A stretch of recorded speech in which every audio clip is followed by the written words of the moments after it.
Guys and everyone and everybody, how are you guys? To all of you. So ako ay nag-coffee pa guys kasi I feel busy na naman in this morning guys. So I went pa dito doon sa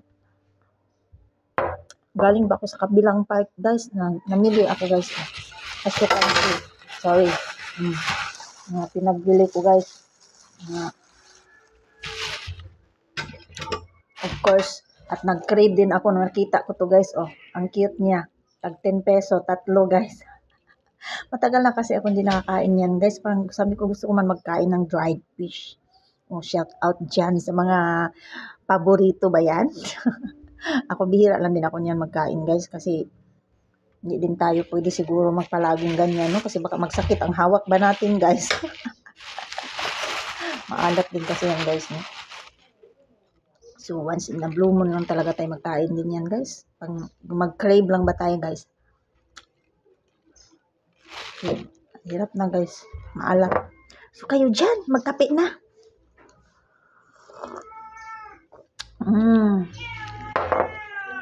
Why you crying? Or you ate your bread?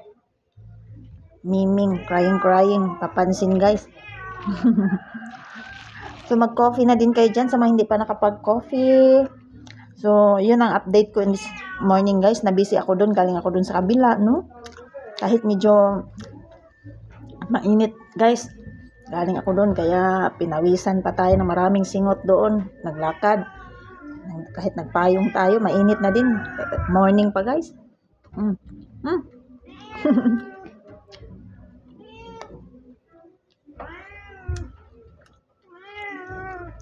You cry and then you did not eat your bread. Why? You quiet your mouth? Yes, I know. Kasi yun lang ang ating update guys. Maraming salamat. Thank you to all of you. To all your love and support. Thank you so much for watching all the way. And have a nice day everyone. And a great day ahead. Kayo dyan. Keep safe kayo palagi guys kung saan man kayo no. So far so good. Ang weather natin is maganda na guys no. Naging hindi na tayo, wala na ang ulan. Siguro umalis na ata ang bagyo natin guys. Very good naman no. Kasi yung last talaga guys, parang natatakot tayo no. Ingay-ingay man si Miming. Kasi guys, lakas ng hangin. Yung feeling mo, ang atip natin buyag.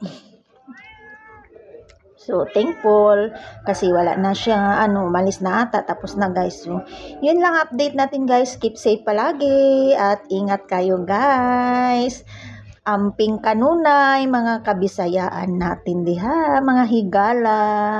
So, thank you so much for watching, to all your love and support, to all my viewers and ka-flowers dito. Maraming salamat. God bless.